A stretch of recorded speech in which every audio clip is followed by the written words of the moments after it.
Chapter 7 of the Life of Jesse Harding Pomeroy by Luscomb Haskell. Recording is in the public domain. Chapter 7 Pomeroy's numerous, but unsuccessful, attempts to escape from confinement. From the time when Jesse was locked up in jail until the present day, his greatest desire has been to effect an escape. Like a bird in a cage, he has been continually in search for some weak spot in his room by means of which he might gain his liberty. No one can conscientiously blame Pomeroy for this, for the reason that in the first place, death stared him in the face, and secondly, after the commutation of his sentence, there was before him a life of imprisonment. By attempting to make an escape, he has had everything to gain and not anything to lose. If detected in his efforts to obtain his liberty, there could be but little additional punishment inflicted upon him. He was suffering the most severe punishment the state could give him. He was living in what might be termed a tomb. It was with the idea that he would cheat the gallows that he attempted to effect an escape from the Charles Street jail while awaiting the disposition of his case. The discovery of this attempt was made on Tuesday, July 20th, 1875. With the aid of a piece of wire, broken from his tin basin, he began digging out the mortar in his cell. So well did he plan the work that, but for a timely discovery, he would have been able in a few hours to have got into the corridor. Once outside his cell, it was his intention, it was said, to knock down or even kill any person who stood in his way. He next made a study of a window recently put in. He wrote to friends with the idea of attempting to make an escape, to bring him a file concealed in a banana. He said he wanted to go to Canada. Letters of this character were found and laid before the governor and council. After Jesse had been committed to the Massachusetts State Prison at Charlestown, he began to cause trouble for the officers. At the same time, some of his relatives appeared to be very anxious concerning him. They often expressed fears that he was being harshly treated. This, however, was very far from being the fact.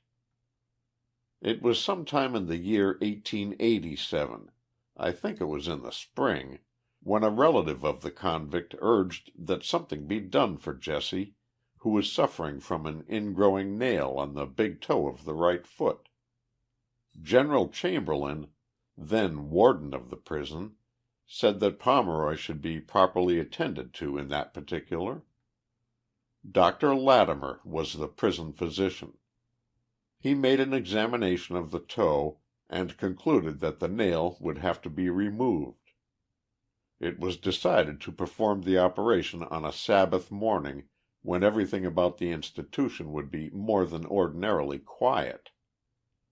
When relatives of Pomeroy ascertained what was to be done, some of them asked the warden to be allowed to be present when the nail was removed. This request was refused, but the warden told them not to worry, as he would be present during the operation. One beautiful Sabbath morning, while services were being held in the chapel, Jesse was brought from his room in the upper arch to the hospital. He was then laid on the operating board, and Warden Chamberlain, who was in the chapel at the time, was summoned. Jesse lay on his back on the board, and when the warden came beside him, he said, "Good morning, Warden." "Good morning, Jesse," said the warden. "How do you feel today?" "I feel very happy today," replied the convict. "I had a very pleasant dream last night." "Indeed," remarked the warden. "Yes, sir. I dreamed that I was free," continued Jesse, his face brightening up. "Free to go where I wished, and no one to stop me. Oh, how beautiful the grass and trees and flowers seemed to me! I ran about. I rolled in the grass. I was so happy. and then I awoke only to think over what I had been dreaming. Warden, do you think I shall ever be free?" There was a peculiar smile on Pomeroy's face when he said this. "I cannot answer that question," was the answer made by the warden. At this point the convict was put under the influence of ether, and the operation was quickly and successfully performed. I have never heard of Jesse's making a complaint concerning his big toe since that day. The next Sabbath there was great excitement at the prison. The occasion of it was that Pomeroy had made an attempt to escape. He was confined, as I have said, in a room in the upper arch, which, next to the lower arch, or dungeon, was considered the most secure part of the prison. With the exception of the door, which was of iron, the room was built of heavy blocks of granite. Pomeroy had succeeded in removing the cement around one of these blocks with the intention of pushing it out into the yard and to leave his room through the aperture. If he had succeeded in getting out of his cell he would then have been in the yard, surrounded by a high wall, which he must have scaled in order to have obtained his freedom. He had partially pushed out the block of granite he had been at work upon. It protruded so far that it was noticed by one of the yard officers, who reported the fact to the warden. An examination of the cell was immediately made, and the facts I have mentioned were brought to light. Pomeroy was removed to another room, while the one that he had occupied was repaired. He made no reply when asked why he had attempted to make an escape. In a short time Pomeroy was returned to his old room and resumed his work of brush making. At that time the convicts were employed by contractors. Pomeroy was in the brush department and had become a very good and rapid workman. It was not long after his attempted escape that Pomeroy and all the other convicts were removed from Charlestown to the new prison at Concord, Mass. Jesse was given a room which was considered one of the strongest in the prison, he still being kept in close confinement. As soon as he was put in the room, he began an investigation to ascertain if he could effect an escape. The result was that Jesse worried the officers a great deal. On 3 occasions he nearly succeeded in getting out of his room. He cut through woodwork and also removed the steel bars to his windows. This was done at each of the 3 attempts. Fearing that he might succeed, the warden caused Pomeroy's room to be covered with boiler iron. It would hardly seem possible that thus enclosed that a prisoner could hope to escape. Jesse was not discouraged. He seemed to think that the greater the obstacle, the more he should exert himself. After the boiler iron had been put in, he made several attempts to escape. He cut off the heads of the bolts which held the plates together. He always tried to get at a window. Vigilance on the part of the officers, more than the strength of the prison, prevented Pomeroy from escaping. Concord Prison was far from being strong. This was shown by the fact that a convict, put in a punishment cell at 10 o'clock in the forenoon, was at 1 o'clock the same day captured in the yard. He had removed a portion of a window frame and, becoming possessed of an iron weight, had broken through the brick wall. I was told that Pomeroy suddenly desisted from attempting to escape on account of an order given the officers to shoot him if he should be found in the yard.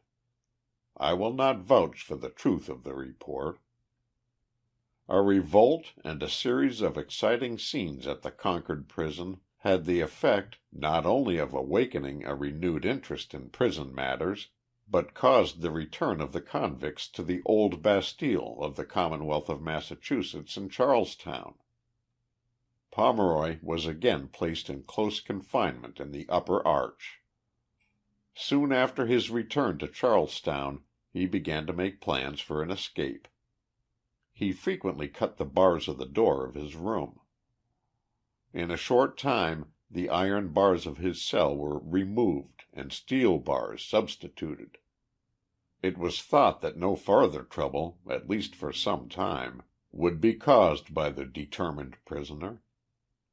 In this regard the management was mistaken and greatly surprised.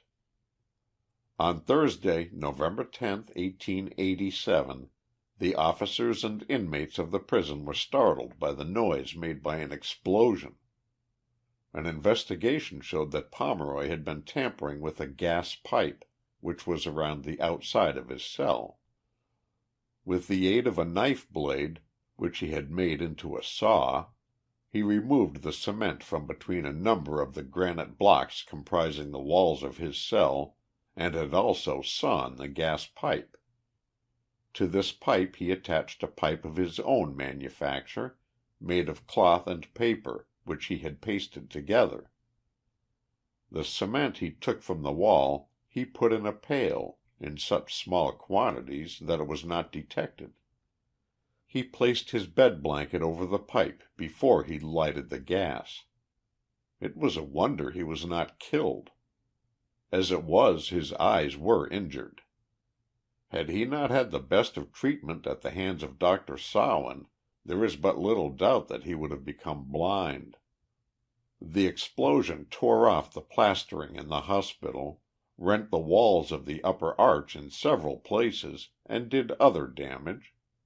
No one appeared to know where the convict obtained the tools he worked with, except that he made some of them out of articles furnished by the prison. Pomeroy was sent to the hospital, his cell was repaired, and in time he was returned to his old room. Notwithstanding repeated defeats, he continued to cut the bolts and bars of his cell door. On 2 occasions he succeeded in getting out of his room and was found roaming about the upper arch. By authority of the legislature of Massachusetts, an addition was made to the hospital wing of the prison, the upper arch being under the hospital. This resulted in a special room being built for Pomeroy. It was as strong as it was possible to make a cell. The convict, however, continued to cut bars and tamper with locks. End of chapter 7.